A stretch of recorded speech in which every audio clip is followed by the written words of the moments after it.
So tell us something more about financial statements. Good question. So जैसे मैंने session में बताया था शुरू में कि there is a journey starts from transaction to accounts to cash flow, profit and loss and balance sheet. Now there are three financial statements which are really looked up to everywhere।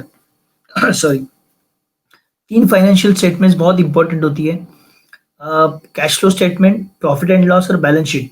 अभी इसमें से income tax department cash flow नहीं मांगता है, तो कोई भी small entrepreneur cash flow statement नहीं बनाता है। आरओसी कंपनी जो है, प्राइवेट लिमिटेड या लिमिटेड कंपनीज में cash flow is must, so they make cash flows, but कोई भी स्मॉल एंटरप्रेन्योर कैश फ्लो नहीं बनाता है।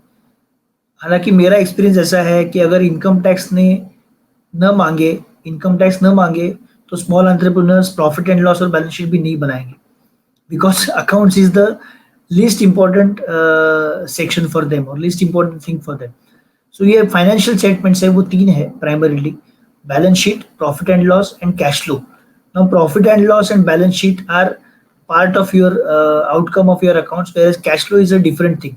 Cash flow talks about कितना पैसा साल में आपके पास आया और कितना पैसा गया।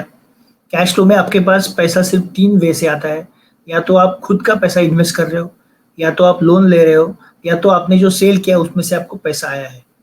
और आउटफ्लो भी तीन तरह के होते हैं: या तो आपने लोन रिपे किया, या तो आपने पैसा विड्रॉ किया, या तो आपने बिजनेस के लिए खर्चा किया। ये कैश फ्लो बन गया।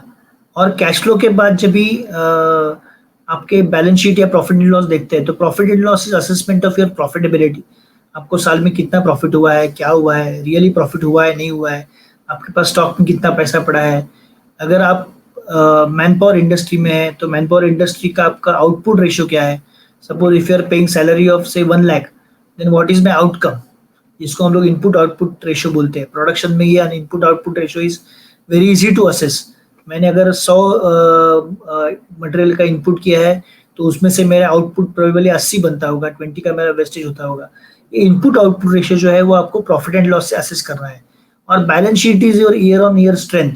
बैलेंस शीट में आपको हर साल में आपकी रियली ग्रोथ हो रही है या नहीं हो रही है, वो समझने के लिए आपको बैलेंस शीट बनाना बहुत जरूरी है। तो ये तीन प्राइमरीली फाइनेंशियल स्टेटमेंट्स है, और इन तीनों का रिलेवेंस अलग अलग है। तो इन तीनों को एक साथ आपको देखना है और अलग अलग 3 साल के लिए मिनिमम देखना है, तभी हम लोग असेस कर सकते हैं। क्योंकि एक आध साल कभी थोड़ा अप थोड़ा डाउन हो सकता है, लेकिन 3 साल या 4 साल जब भी हम लोग इकट्ठा फाइनेंशियल स्टेटमेंट देखेंगे, तभी हम लोग ठीक से असेस कर सकते हैं कि ये कंपनी सचमुच ग्रो हो रही है या इसका परफॉर्मेंस क्या है।